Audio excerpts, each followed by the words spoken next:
And you were talking to me just a minute ago. You said something about being out in Denver area.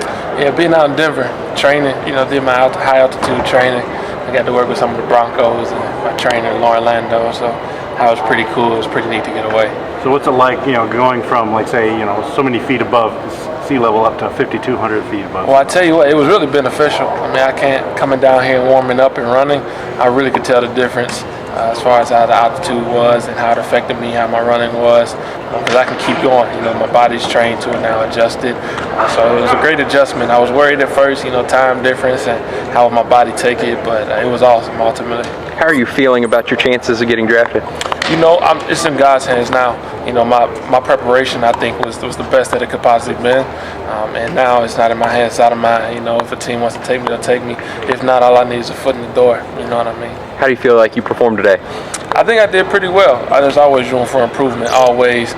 But 285 running 4.6, 4.7. You tell me. What do you think really stood out for you? You mentioned the 40. I think my 40 was my best time for me today.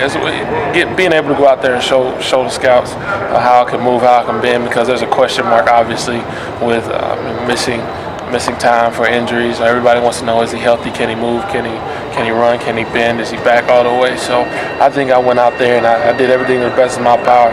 To my God-given ability to show him that I'm healthy, I'm ready to go. I'm ready to take on a team. I'm ready to go learn and ready to play, get back to football. What has this experience taught you?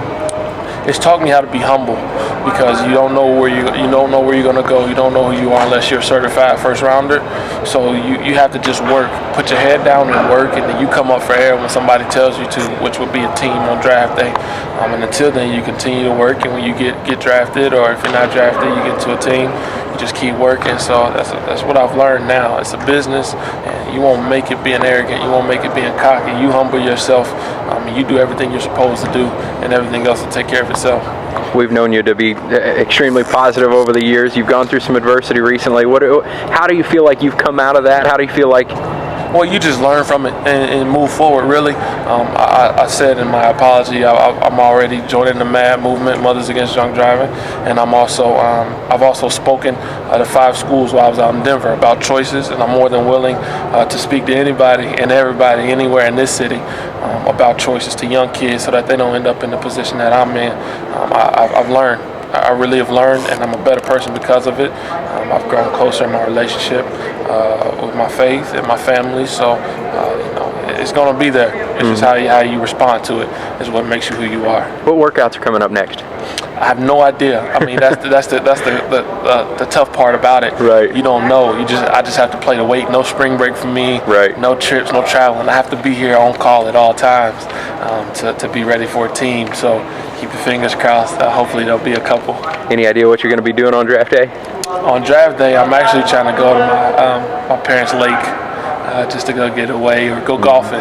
Say I'm trying to take up golfing, so just to get away. Now they tell you not to think about it, so just take my mind off of it and not worry. Good. If you were to go back and take a look at year 1 to today, what do you think the biggest change would be? Maturity, both physically and mentally. Understanding the game, how fast it moves, what it takes to be an elite player, not only in college, but in the NFL as well.